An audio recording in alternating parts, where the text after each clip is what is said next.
the session for today. And before we give the floor to our panelists, we're gonna do a quick presentation of the Stu Clark Center. Again, this is those are a few rules. Please use the Q&A section of the chat here to ask the questions throughout the webinar. You don't have to wait till the end. All the questions will be answered when the panelists finish their story. So we will give about 10 minutes at the end for each of them to answer the questions. The webinar is also recorded and it will be posted on the website for people to go back to and to use it as a resource to help you move forward in your journey. And we are doing a draw at the end of the webinar, so stick to the end to find out if you are the winner. So with no further ado, I'm just gonna play quickly a video introducing this. Let's talk about entrepreneurship. It's the light bulb moment from your first big idea. It's the decision to set out on a new path.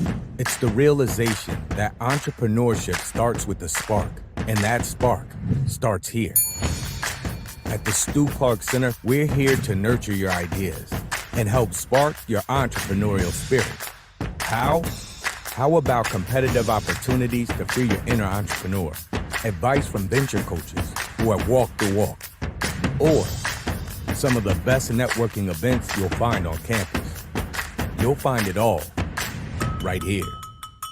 By focusing on education, awareness, community, coaching, and connection, we build strong relationships with our students and do everything we can to help them on their journey to self-starting.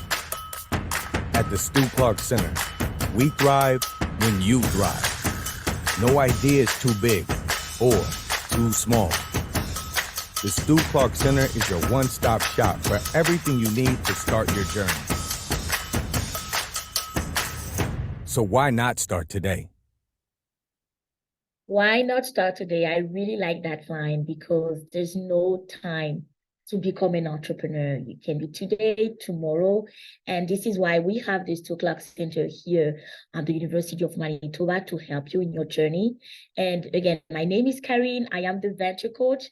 I am an entrepreneur myself. I work with business owners, women entrepreneurs, providing guidance in financial strategy and literacy. And I am here on campus. I am a free resource for everyone who has questions about entrepreneurship. So again, maybe it's just an idea. Maybe you are actually running a side hustle or you are choosing entrepreneurship as a career.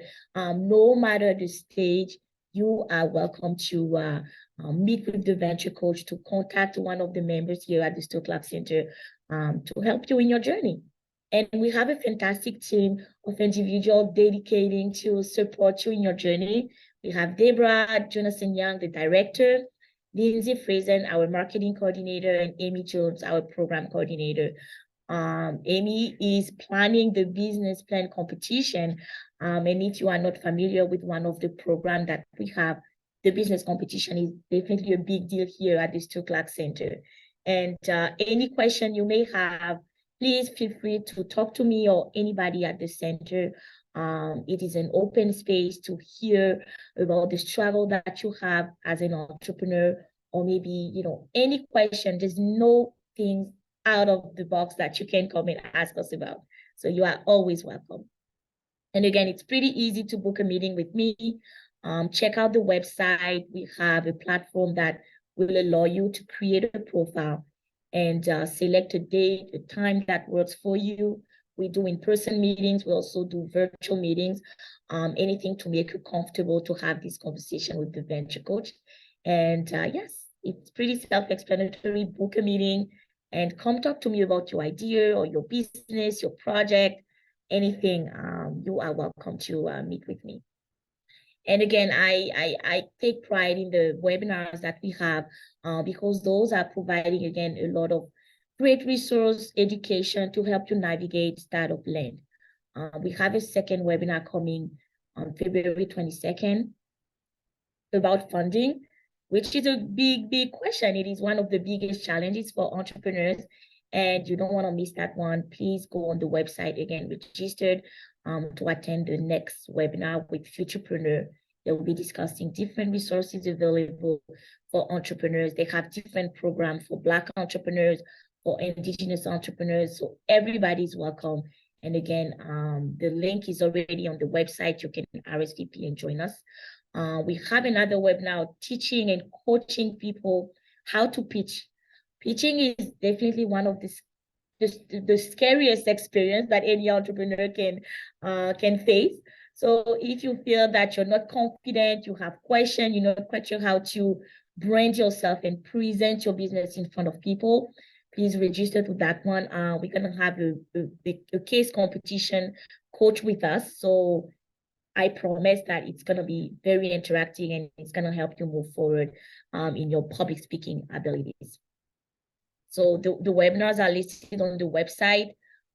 We are probably going to be sending you an invite as well to attend the competitions. This year it is live. It is happening at the Four Gallery Hotel. So join our email list if you want to attend, even if you were not selected, or I don't know what was your experience. Maybe you applied and you didn't get it, or you're not quite sure, what will be in it for you for a competition. This is a great experience for anybody to connect with business community, to connect with students, and to have that first experience as attending a world-class business competition. We have teams from across North America competing. So you don't want to miss that. If you're around, you are welcome to join us at the Fort Garrett. So stay tuned for that. Join our email list, give us a follow on social media to stay up to date with what is happening here at the center. We have a great speaker for March 8th, International Women's Day, and I am very excited to announce that Marnie McBain will be our speaker for March 8th. Again, this is open to everyone in the community, not just the student at the University of Manitoba. So everybody's welcome to attend. I am looking forward to hear a story, to learn about the different challenges and everything she had gained in her journey to winning and becoming a 3 times Olympic gold medalist. And this is going to be a fireside chat as well. So again, everything is on the website. You are welcome right now to register, to save the date in your calendar, and we really hope to see you there. So with no further ado, we are going to start right away with introducing our panel. Today we have Ogo Okwumabua. He's a co-owner of a clothing company called Zueike. And Ogo is also an alumnus from the University of Manitoba. And we are very, very fortunate to have him here. And we can't wait to hear his story. We have a second panelist, Charmaine Jennings. She's the founder, CEO of the Strategic Charm, and it's a marketing digital agency based here in Winnipeg, Manitoba. She's also the founder of the Hustle and Charm community, which is a community of women, boss, fierce entrepreneurs, and she provides that safe space for women to learn about entrepreneurship and grow. And last but not the least, we have Felicita Ovadje. She's the founder of Felicita Artistry, and she's a boss. She's also an attorney, and she's an entrepreneur, and I'm looking forward to really hear about what inspired her to dive into entrepreneurship and how she balanced everything. So with no further ado, Ogo, I'm going to start with you. Can you tell us a little bit about yourself and your business? What is it that you do as an entrepreneur? Well, my name is Ogo Okwumabua. I'm one of the co-owners, if you guys have already seen, of Zueike.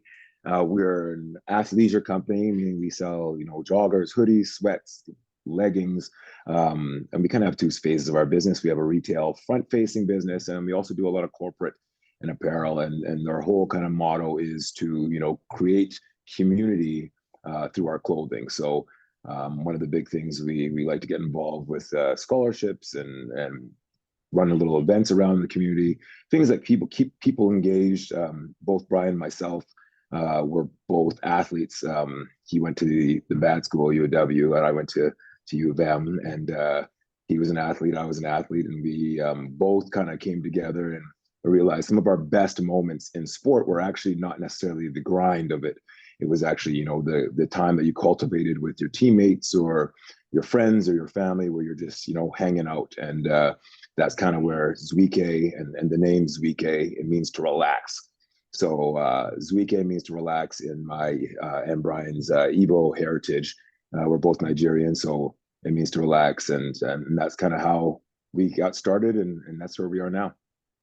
Wow, that's amazing. So for what I'm hearing, it's not just a business. You are actively involved in the community and providing support to you. So that's amazing.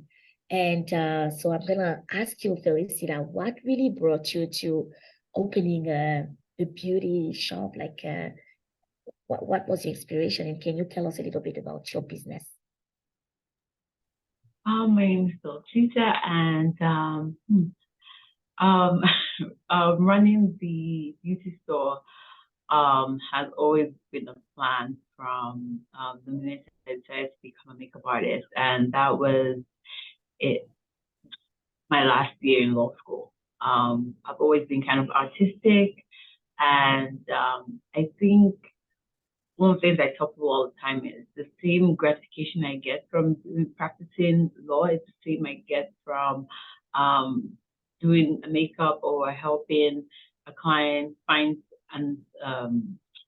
a client find a product that works for them. Is that ability, that act of service. So our slogan is we're more than makeup, because pretty much we look at the outward and inward care of our clients. That's what we try to do.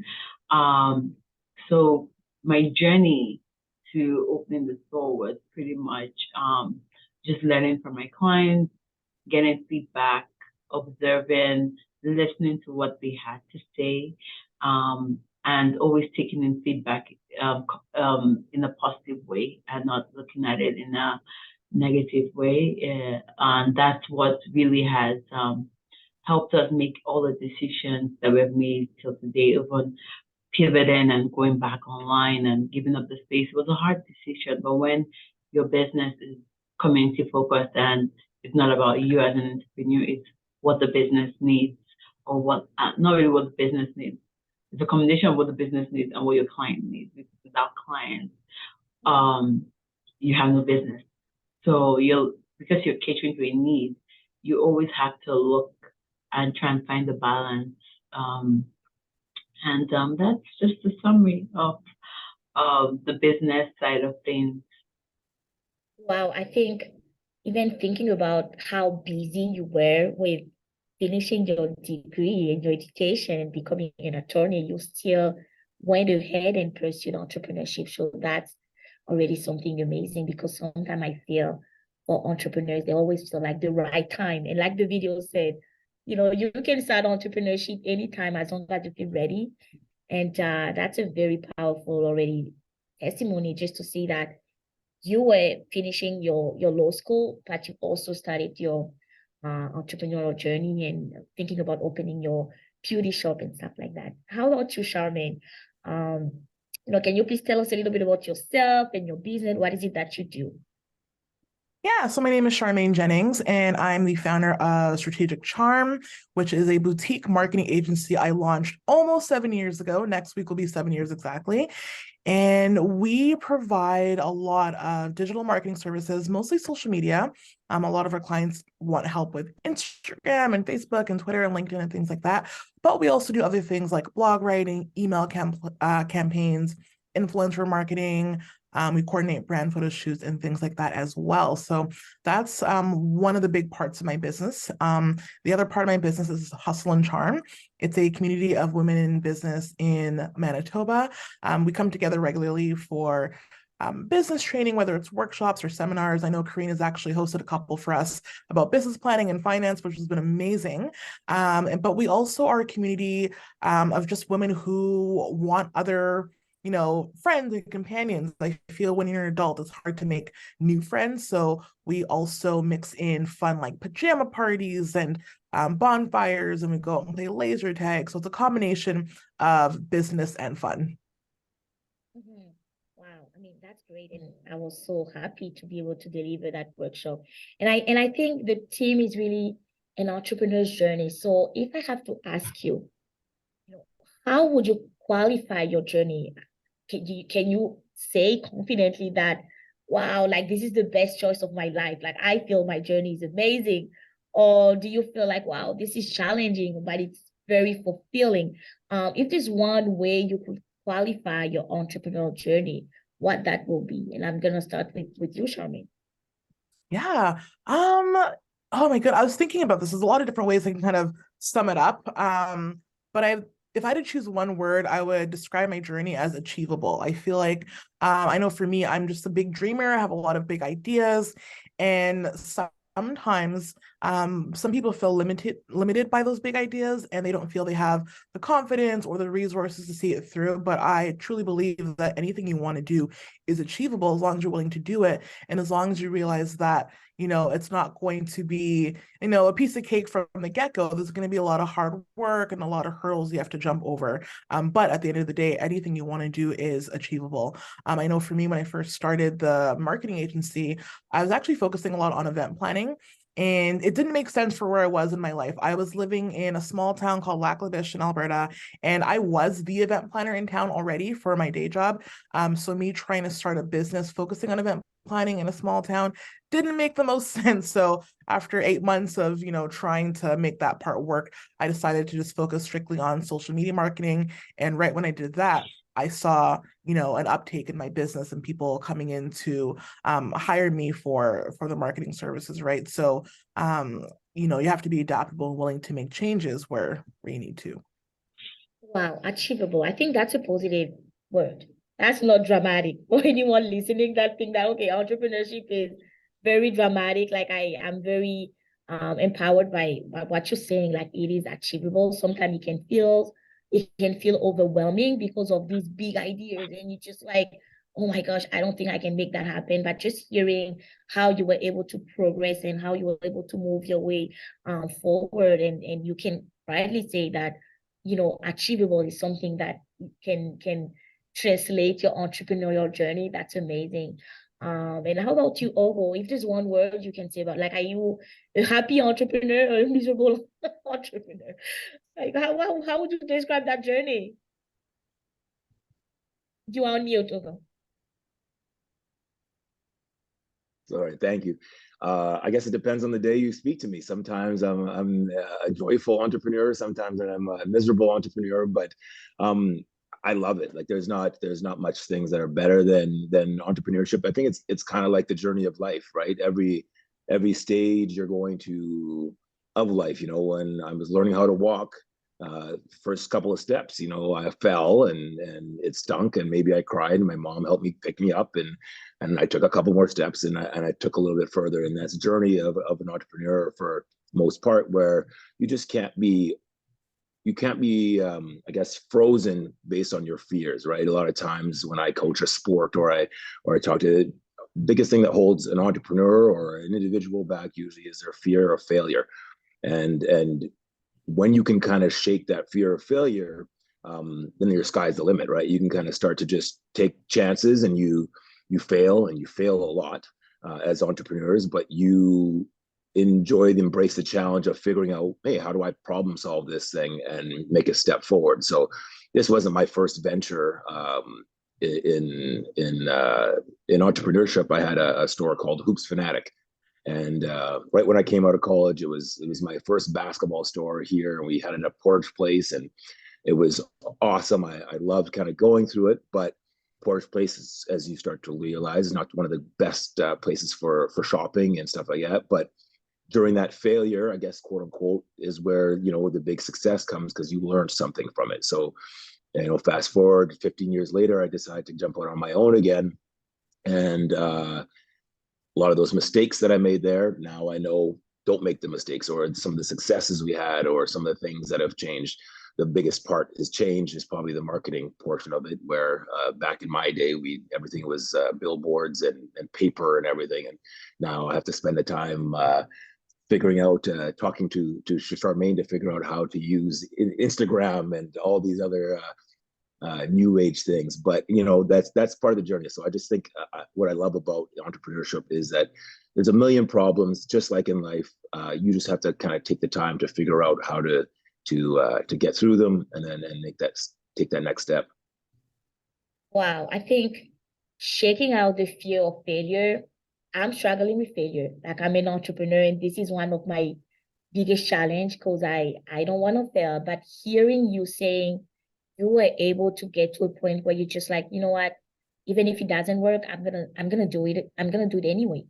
And I think we always coach on the entrepreneurial mindset. I am my own biggest enemy in that sense. But it's great to see that you can get to a place or to a point of being able to go past the fear, right? Like, I mean, it's normal to feel fearful and to not want to fail and to think about your resources and to question everything. But at the end of the day, when you are able to say, okay, I'm going to do it anyway because I am passionate, I think it's going to do good, it's going to bring something new to the market, you are able to move forward. So I think that speaks to me today as an entrepreneur to say, okay, Karen, it's okay to fail. Like people would say, failing is an experience. It's not the end of the world. So that's good. Exactly.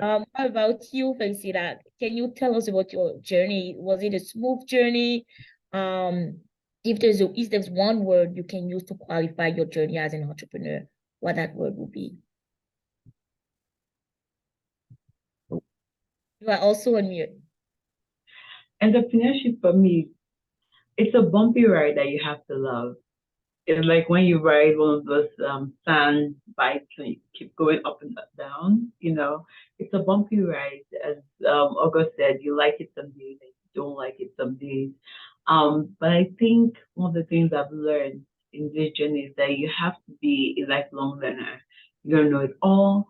And when we're talking about failure, right? A lot of time, and I think this is the conversations I started to have with my friends who have kids, is you need to start teaching your kids how to be comfortable with not getting something right. Right? Failure is not it's just another way of you're learning something doesn't work. It's not that you have failed. Right? So it's getting comfortable with understanding that things don't always go our way the way we wanted. You might have, for myself, I thought I was doing everything right. I went into before I decided to open my store, I was an incubator. I went into the Entrepreneur Incubator program. I had the business plan. I did the market research. I had been a freelance artist for going on almost 10 years since 2014. Prior to that, I've always been artistic. I've done art competitions. All my pitch competitions, I either won or came second place. So at the end of the day, a business will still be rocky regardless of what you think or the roadblocks or the support system that you have, because there are things that are unexpected that will happen. But the best way to deal with it is just having the mindset that this will pass. And it's just a learning process. I'm learning, I'm pivoting, I'm changing. The entrepreneur of Felicita, the entrepreneur of 2020, who was starting out, is not the Felicita, the entrepreneur of today. We are always evolving. And once we make peace with that and we understand that that's how life is, a lot of things will be easier for us to process, because we will just keep going through that. Okay, this has happened. What can I do better? And that's the same approach as a lawyer in private practice. That's the same approach that I have with clients when they complain about something. I'm like, okay, let's not focus on what just happened. What can we do better when the situation presents itself? And that's the same thing you're going to take back with that's something that same way you're going to process things as an entrepreneur. The client's going to give you feedback or something's going to happen, and you're going to be like, okay, what do I do the next time this happens? Do I maybe send somebody else? Do I take a break if I'm not 100% myself at that time to actually attend to the client, right? It's also knowing when to pull the plug, when to entrepreneurship for me, one of the best gifts that has happened over time is the fact that I've become more self-aware of knowing when to stop and when to take a break and when to delegate, because you have to learn that as an entrepreneur. So the word I would describe my journey with is it's a bumpy ride, but you should enjoy it just the way you enjoy your sand bike. That's good. That's good. I think I always say if it's not fun, I don't want to do it. But well, that's my personality. But there's so much great insight in what you just said about learning, right? And sometimes I coach students and they just come in, they just, okay, I have this ready and I think I can do this. And it's just do it. And then the first challenge and they feel like, okay, entrepreneurship is not for me, I'm gone. But I think really having that understanding that there's always something to learn, to be able to move forward and be coachable and being someone who is eager to learn. I think that's a great, great mindset. And I definitely encourage anyone, that is joining us that, struggling with how can I become a good entrepreneur? I think these nuggets that were just shared can really help you work on your mindset, because entrepreneurship is really about that mindset. When you have the mindset, the technicality, like Felicita said, writing a business plan, validating your market, putting together a strategy, it's just going to be in alignment with who you are as a person, and that resilience and being able to learn and being able to achieve stuff will make your journey, a successful one. And again, success can definitely be defined. And for what I understand, everybody is talking about there's the down. I'm pretty sure the pandemic was just one of these situations where many business owners were affected by the situation. I just want to get your experience of the pandemic. Do you feel like as an entrepreneur, it almost killed your business, or was it an opportunity, for you? Like, do you feel your revenue grew, or like what was your experience during the pandemic as a business owner, and how were you able to navigate that to be able to overcome? And I'll ask that question to you, Ogo, first.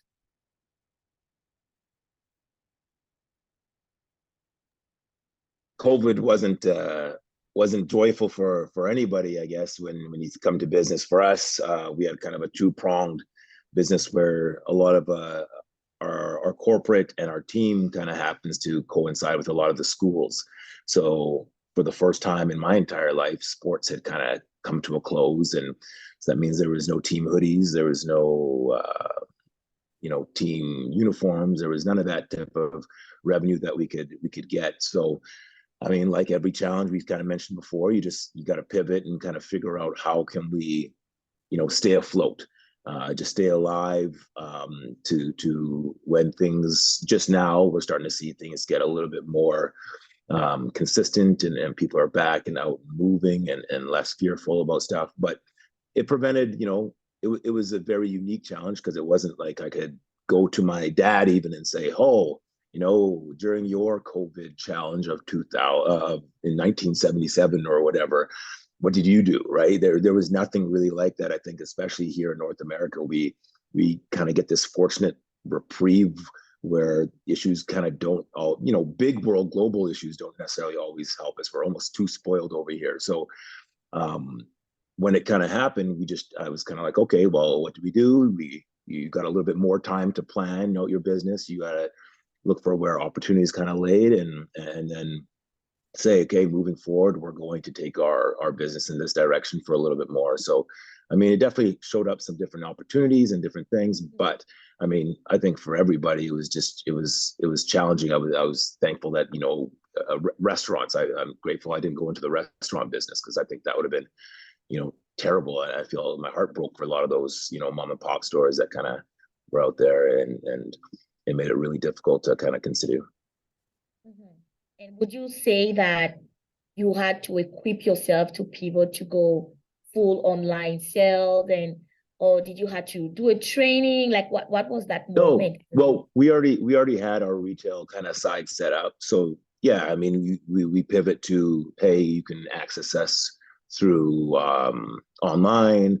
You do a little bit more online marketing to hopefully get people coming your way, because people were definitely stuck on their phones and stuff like that, coming around and looking for athleisure gear at that time. But also you had to have curbside pickup. You had to think about what was legislation saying that you could and could not do. So, we run a block party, and we wanted to run a block party. So we had it all planned out, but we had to wait for the right time, and we got lucky. There was like a little reprieve in that time, where in August, where we were like, oh, we can run a block party for, it could be 200 people, and it had to have masks and all these type of things. So we kind of ran the block party, and literally 2 weeks later, the city went down and got shut down again. So it was interesting, but you're right. It was just kind of planning and pivoting, like entrepreneurs always do, just kind of keep pivoting and figuring out how can I live to play the next day. Wow. I mean, that's a good insight, to feel like you were coachable enough to be flexible, because even if you were not in the restoration industry, I feel now that everything was online, the competition also online exploded, because now people can either choose to buy these from this brand versus this brand. But I think it's good to see that you had that optimism about the business and were able to move forward. And I'm gonna ask Charmaine, like, do you think that this brought much more business to you, or do you think that it was difficult for you to be able to have clients even interested to work with your agency? Yeah, absolutely. Like everyone else in business, when the pandemic hit, I wasn't sure how our business was going to survive, right? Because if we have clients who are shutting down their doors or scaling back significantly, marketing is always one of the first things to go, right? So I'm like, ooh, I don't know what's going to happen.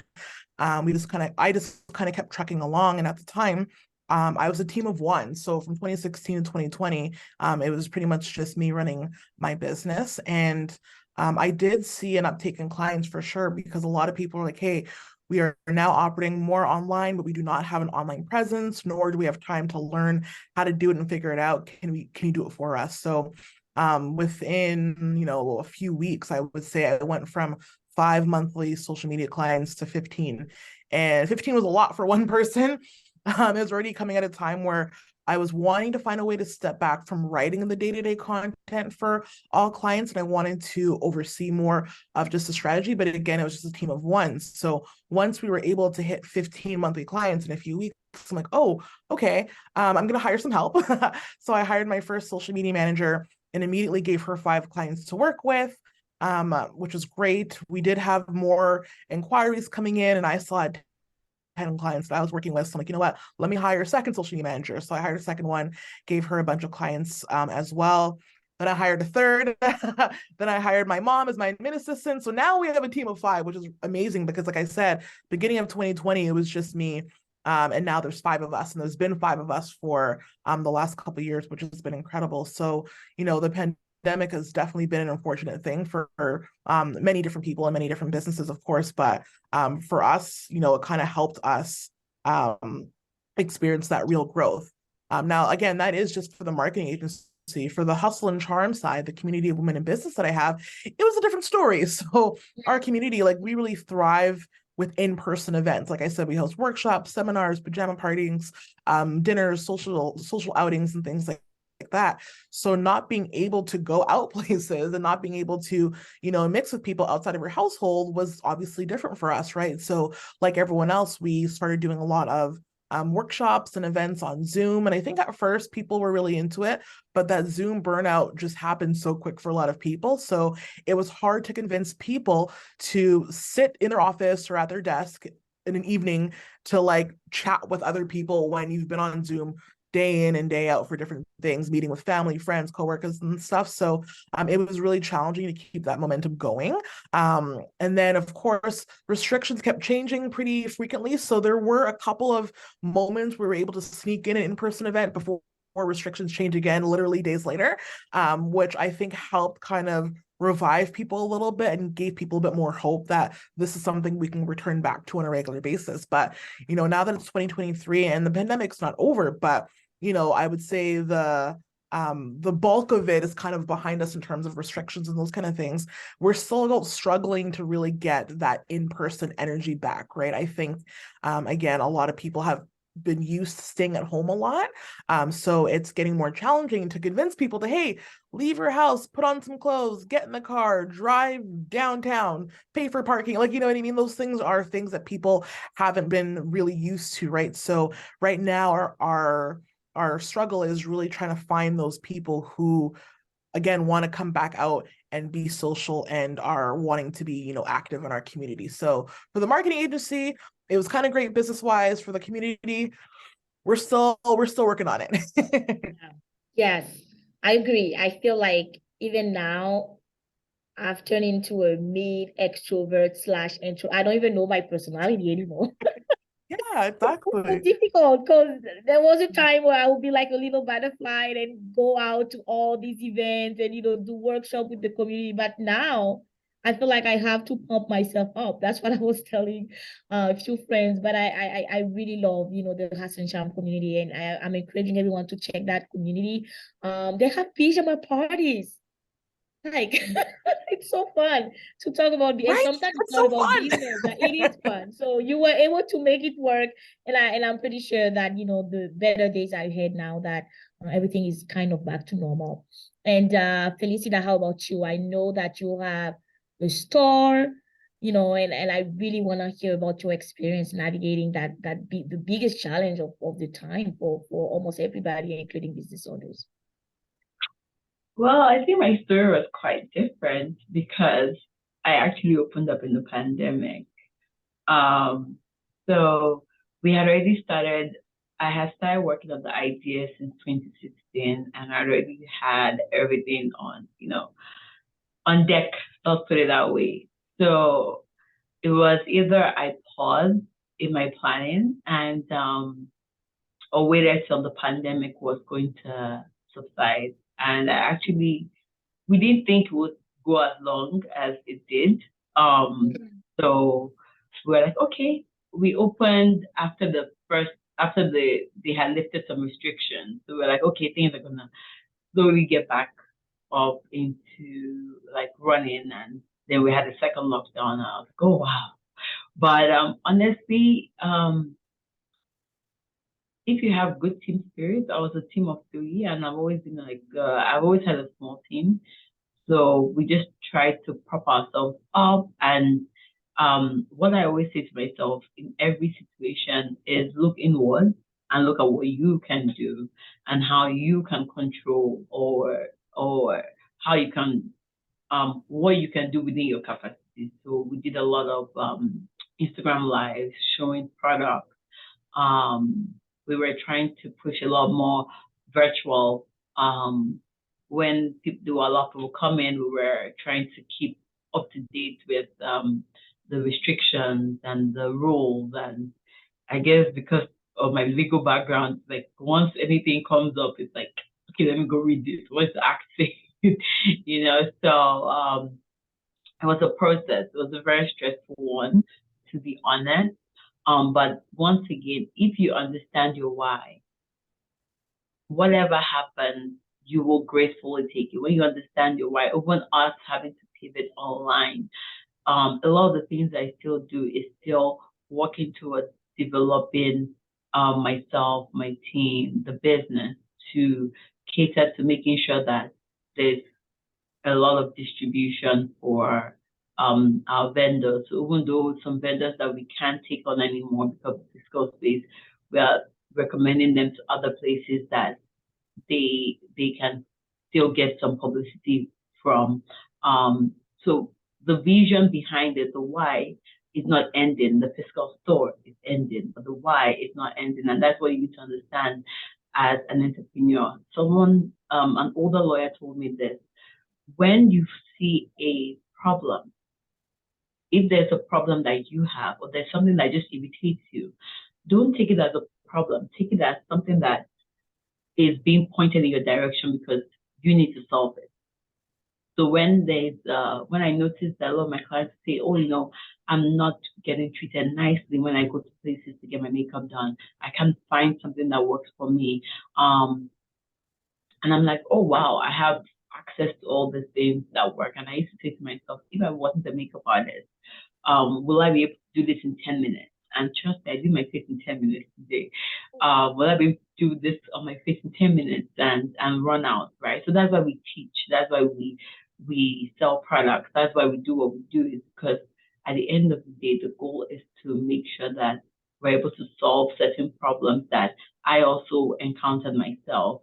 And if I'm encountering those problems, I know that there are other people out there that I need. So when you understand your why, regardless of how you pivot, you're still always going to fulfill that why, and you will not feel like a failure, or you won't feel like you're letting yourself down. Wow, I mean, that's great, because we always talk about the why. And I'm even gonna ask you, like, what is your why? Like, why makeup? Why beauty industry? Why not? And I know you are also an attorney and you run that business as well, but why makeup? What is your why? I've always been artistic as a child. But my why really comes from my community. And it's just, so my why is bigger than just makeup. Makeup is a tool that I'm just interested in. But my why is really about representation.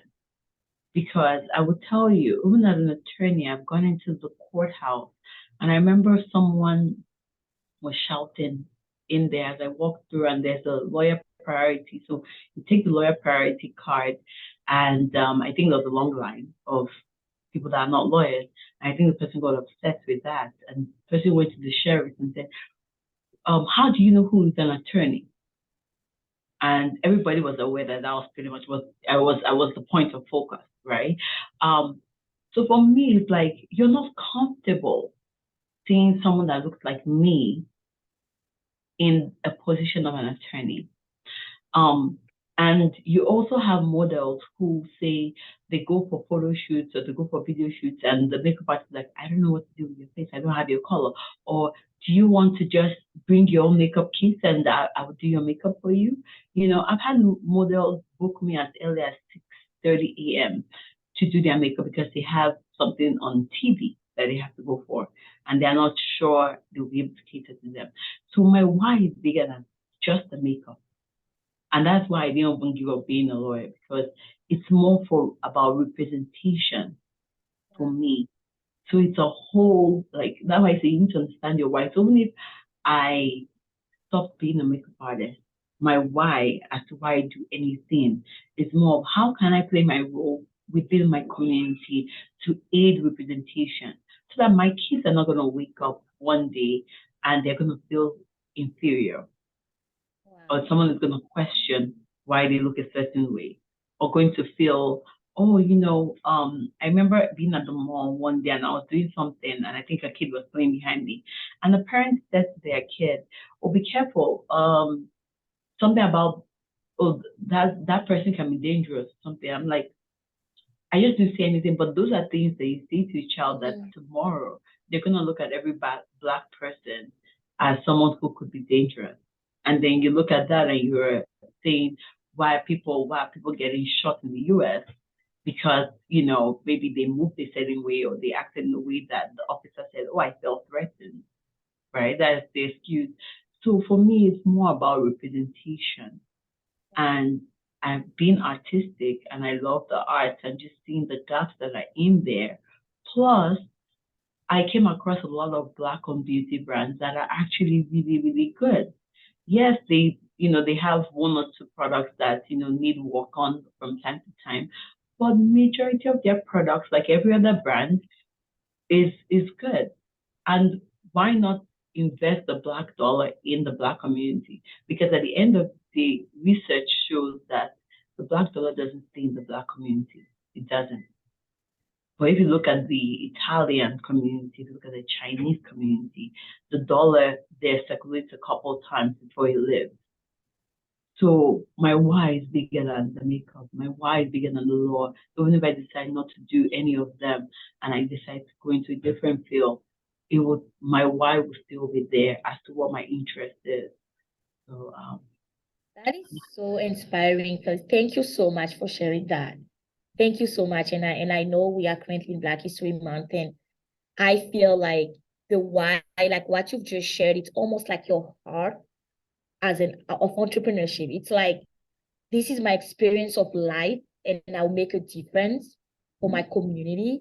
And I'll be using different tools to do that, like your passion, like you're passionate about makeup, and you really want to empower women or empower people to feel beautiful. But wow, I'm standing here because there is a gap in the market, and I can bridge that gap with my product. So inspiring. Thank you so much for sharing that. How about you, Ogo?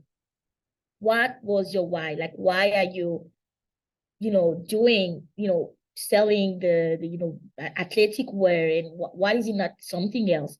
And really, what is it that is truly driving your passion in your heart for your business? I mean, I think very, very similar to Felicita. I mean, I think as I grew up, my parents always said, it takes a village to raise a child. It takes the village to raise a child. And as I've come along and during my journey, I've had so many different mentors or people that have kind of influenced where I am now. And clothing has just been the vehicle. I love clothing. I think one of my most exciting parts of being part of a team a lot of times when I played basketball was, hey, I was going to get a new hoodie. I was going to have a new Bison hoodie, or I was going to do whatever team I was playing for. I was going to get a new piece of clothing that represented the squad that I played for. And as we kind of talked more about even kind of building the business, that's kind of where we started to be like, yeah, you know what? That was kind of maybe the most important part in the development of, us as young adults at that time. And I said, as I grew, I want to be able to play it forward. It didn't necessarily, I mean, the more normalized it is to see me out here selling things, it should be a big thing, whether I'm Black or not. Like I always get, I always talk about the thing I love that there's a Black History Month, but I think that should be a normalized thing that we talk about throughout the course of the year. I don't want to only come to, Stuart Clark Center during this month. I want to talk, maybe in August. I want to talk. So it's a normalized thing for all of us to realize, oh yeah, there's Black entrepreneurs and every facet of life, and there's young professionals of all races, creeds, colors, not just to hit the mark to be like, okay, I've got this person out for that day. And clothing to me and sports, especially because it's been near and dear to my heart, has been a platform that has always kind of cultivated community and doesn't necessarily care so much about whether as a basketball player, I want to know that my teammate, whether he's Black, white, Chinese, whatever, can he play? Like, is he going to be good? Are we going to be good together? Can we grow this together? Right. And at the end of it, you want to be able to sit beside your teammate and say, hey, can I grow and can I get to know them a little bit better? And as you kind of do it, I mean, that's what we kind of put into our business plan. I mean, it would have been very easy for us to just try hawking and selling stuff just for the sake of selling it. But we felt it was very important to have that community aspect to it where, hey, you know what, you see yourself not only in our clothing and maybe you consider it still, something desirable to wear, but also you're cultivating your community every single time you wear it. You want to talk about it. You want to be with, your friend that and go and play pool or just go for a drink or check in on someone. And that's what we kind of wanted to have the whole Zueike brand be about, because if you're always under duress, there's no way that you can relax, right? So the whole idea, the essence of Zueike is the more calm, the more peace you have within yourself and within your community, the ability to relax is there. So that's kind of been our why and why we can do the things that we do. And it's definitely right. You mentioned it earlier. It helps you with the creation of your business plan. It helps you with the creation of who do you want to work with? Who's the people that you're going to team up with to represent your company, even, social media people or whatever it is. So those are kind of been, all the things and the why that, we kind of talk about and we built in our business plan and our vision too. Wow. I mean, again, different perspective, like Felicita talked about, a need for, bringing up Black makeup artists and stuff like that. And you saying that, what, I am passionate about, athletic wear. Me and my homies, we were playing. So it's still a way to kind of help the audience or students that are wondering, how can I come up with a business idea? Like, I'm someone, I'm struggling with finding a great business idea, but hearing different perspective, it's enriching the conversation. And I like that for you. It was really, there was a market.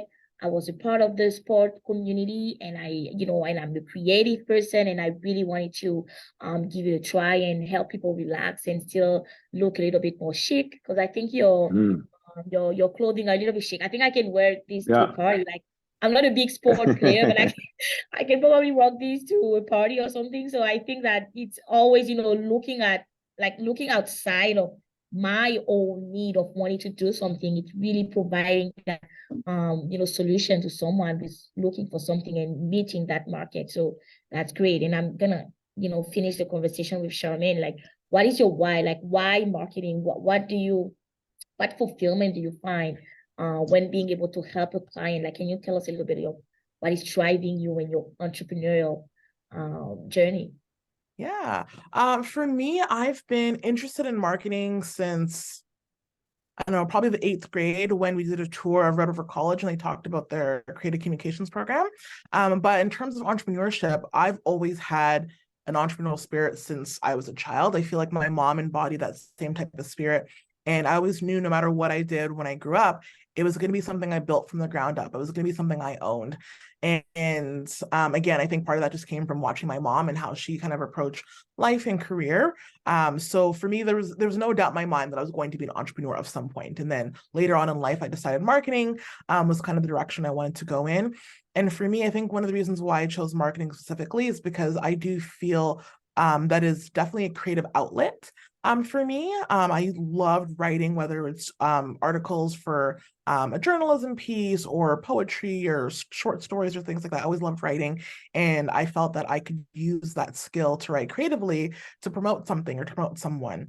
And because I'm so passionate about entrepreneurship, I like the fact that we can use marketing to help people grow their business, right? So for us, it's not just about getting X amount of clients and doing the same type of strategy for everyone. It's really about I'm trying to attract clients we're really passionate about, especially women. Women is who our target audience is. So the more women we could support with their entrepreneurial journey, the better. And why not use our skill set to get them to that next level, right? So I think that passion for entrepreneurship and that passion for supporting women is what drives us for the marketing agency. For Hustle and Charm, same type of thing. Our community is for women. Everything I do is pretty much women focused. And I wanted to create something that felt fun, different, inclusive. I started it when I moved back to Winnipeg from Alberta, and I was looking for a community to join. And I went to a lot of different networking events, and it just felt not quite right. I was definitely an entrepreneur, and I am wearing a blazer right now, but I didn't want to feel like I had to always wear a blazer to every event I went to. I didn't feel like I had to have my entrepreneurship hat, my entrepreneurship voice every time I went to meet with people. I wanted to be myself, but still talk about business. So I didn't feel like anything I went to was quite the right fit. So I figured I'd start my own. And again, something that was truly diverse and inclusive. I feel that was something that was really lacking in Winnipeg when I first launched in 2017. I feel like there are more communities popping up now, but I wanted it to be as authentic as possible, right? I've been in situations where I've been chosen to be a part of a group or some type of event where I knew it was just because of the color of my skin. And I'm like, ooh, and there's obviously there's certain situations where obviously if we're on a panel for Black History Month, obviously that makes sense. But there's so many situations where I felt very excited to be part of something, but I didn't realize they were trying to kind of fill a box, check a box and be like, okay, we got Charmaine, we're inclusive now. It's like, ooh, I don't like that, right? So I wanted to create something that was a lot more authentic and a lot more welcoming. And that's what drives us for Hustle and Charm, is the ability to connect people who may not have met on their own, people who are looking for support, not just in business, but in life in general. Like I said before, it's really hard to make genuine connections as an adult, right? If you don't have your friends from elementary, middle school, college, high school, whatever, because they've moved, they got married, they have kids, they're busy, it's so hard to go out and meet people who you can actually be like, hey, do you want to go for coffee this morning? Or do you want to go to a movie on Friday night? So I wanted to create something that I thought was missing in Winnipeg. And again, that ability to connect on a genuine level is what drives us for Hustle and Charm. Wow, I think this is so well put together. Like, you need a market. right? You need to find people that are experiencing maybe the same situation. Like you said, you really felt a little bit off every time going to these formal events. So you thought, okay, maybe other people in, and that's really important in entrepreneurship, because at the end of the day, if you don't have a market, if you don't have clients, then your entrepreneurial journey is kind of ending there. So I think those are great points. And again, thank you so much for being here. Felicita had to leave, but I really, really appreciate, we had some great insight. And I really hope that today was, a great moment of discussion with no taboo, everybody sharing the different perspective and experience of entrepreneurship. And I think it's very empowering to hear your story. Like, I personally feel empowered. We have some nice steps for people that are struggling to finding a business idea, knowing your why, thinking about the mindset. So I hope everybody took notes. We are going to conclude for today. And before we do that, it's time for questions. I'm quickly gonna go in the chat to see if anybody has a question.